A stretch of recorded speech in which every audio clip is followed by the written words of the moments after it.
All right, thanks, Mike, and thanks to the Office of Research for the invitation. So I have the impossible task of covering networking, collaboration, and mentoring in all of 10 minutes for a group that I understand is very diverse. They're probably students, postdocs, and faculty at all levels.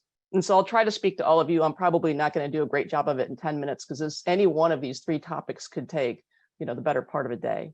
So, I would put my credentials up here. This is given from the perspective of my own experience as a former grad student, postdoc, assistant professor some time ago, associate professor, and also former department chair. So I think today's goal really is to help promote research excellence. And if you think about research, and as I was thinking about preparing for this, it's really a community effort no matter what stage you're at. So at the beginning, when you're a trainee, you're focusing on yourself, but you're really benefiting from the contribution of others towards your training, whether it's providing you with actual training or training opportunities. And then when you're ready to seek that academic job, you need to sell yourself and understand how to interact effectively with others. It's sort of the beginning. And then when you get that academic job, you get to a point where you do less and less of that research yourself, and you really rely on the access to great students as part of your team and sometimes collaborators. Depending on where you are in that stage, this is going to be a really essential piece of eventually getting tenure and then follow-up promotion, hopefully. So I'm going to talk around a bunch of different topics. Of course, you also need ideas and funding, hopefully fundable ideas. That's really in the next section, although the next section is mostly going to focus on funding. The ideas, you're kind of on your own for that. So when you're starting out, and this could be even sort of pre-faculty job, I think that there's a little bit of this surrounding yourself with really great people, whether it's a great mentor or a faculty member who serves as your advisor, and then down the road, finding people who are going to help you along the way in all the different stages of career development, professional career development in academia, so that you can succeed.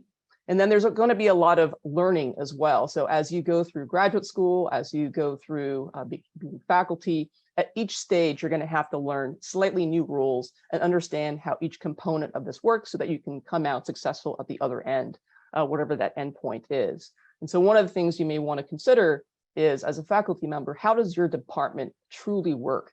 You sort of scratch the surface as a student, but you truly don't understand exactly what's going on behind the scenes. And through my experience, you don't truly find out how a department works until you become a department chair.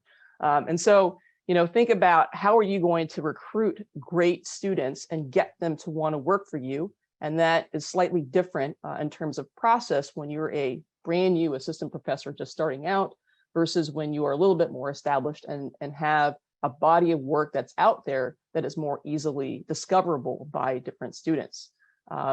Put time and effort into that, figure out how that works, figure out how to get them securely placed in your lab and whether or not that takes funding to do so. If you're trying to build what you do, consider, especially if you're in interdisciplinary areas, identifying yourself in some way with other departments, whether it's through courtesy appointments or collaboration.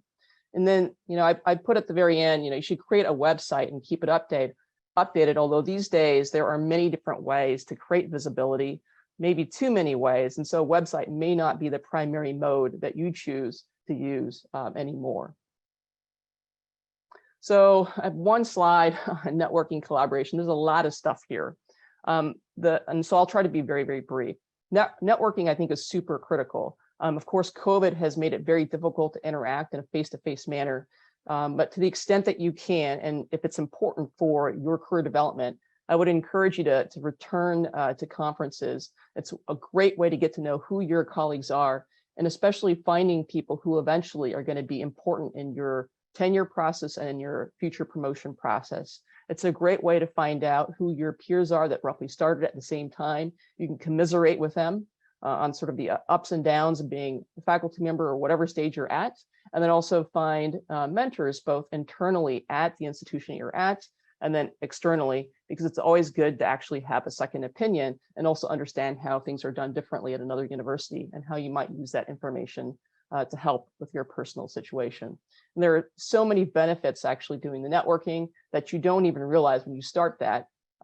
You can actually develop great collaborations. I have many that from folks that I met very early on in my career, even from back when I was in graduate school.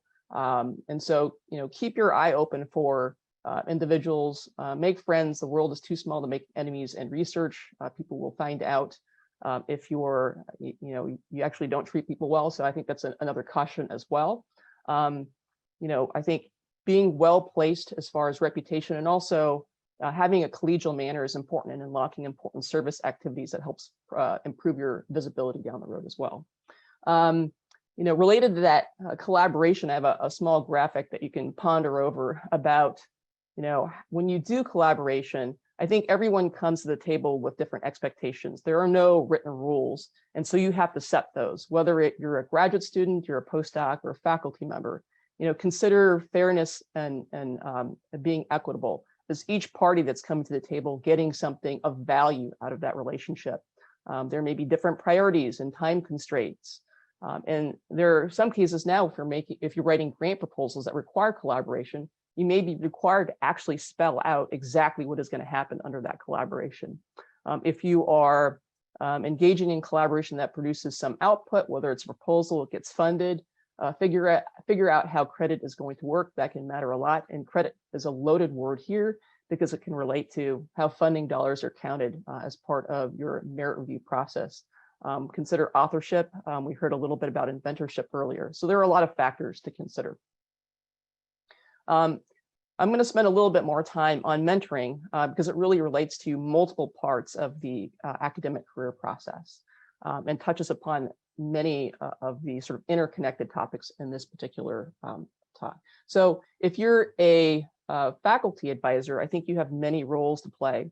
Recalling the time when I went from a postdoc where I was at the most productive point in my research career to starting off in a brand new institution, with an empty lab and students who, were at the very beginning and didn't know very much.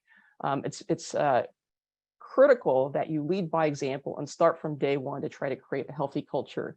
And I think what that amounts to is you take into account all the different experiences you've had. I think we've all had experiences that we did not enjoy when we were being mentored or advised, and things that we thought were really great. And you tend to adopt those that you think are great and build upon them and put away those that weren't so great. There's a whole lot of teaching that goes on, of course, and also a lot of busting of myths because of assumptions that are just not quite right.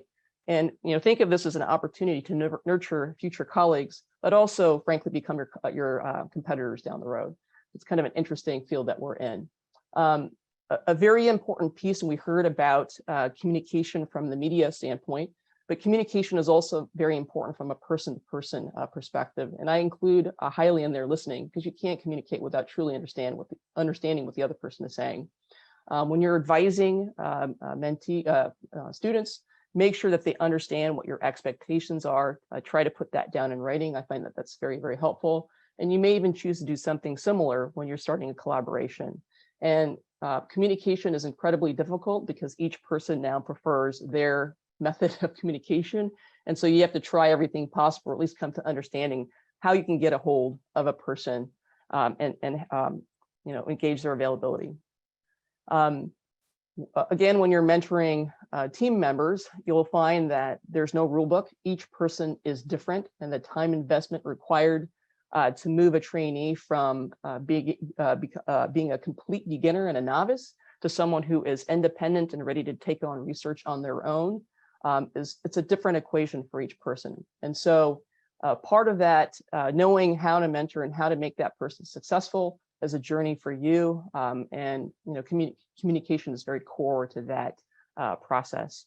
One of the things that I think faculty who are trained as researchers don't necessarily have a great amount of experience in is how to actually suddenly become a manager and deal with team dynamics and lab morale. The very last bullet point is investing time in recruiting, because you'll find that there are all sorts of different individuals out there that either want to be in a lab where they're challenged and learn a whole lot and contribute back, and others that can be very disruptive. And as soon as you have someone that's very disruptive in your lab, that can really destroy the culture that you've developed. And so invest time in recruiting and try to really screen people early on as much as possible. And then among all of that, you're going to get distracted by a bunch of different things, especially when you're a faculty member. And that protected time at the beginning is sadly very, very short. The distractions are many, and there are many people who would like to get you involved in what they're doing. Service is always waiting around the corner. And so if you're at the early stage of your career, don't forget that you do have to focus, right? And you have to figure out what is valued within your particular unit, within your school, and then put an emphasis there, because you got to get tenure first. And then, you can worry about some of the other things. And then, also say that when you're on the other side and you actually do get that, tenure letter, don't forget to find some time to give back. So a couple of suggested resources for those that are managing a lab and finding themselves overwhelmed for the first time. These are 2 books that were recommended to me when I first started out, and I found certain aspects of them helpful. They are more geared towards biological labs, but you can take what you like and sort of discard what you don't think will work in your environment. It's a good starting point. And then I'll also mention that, as I said at the beginning, trying to cover networking, collaboration, and mentoring in all of 10 minutes is just impossible to do. Fortunately, there are many online resources that you might look at to look at different best practices in each of these areas. And so I urge you, there are many publications on this as well that you can tap into and learn from what others have done. And so, in the interest of time, I'll stop there and we'll have some time for questions.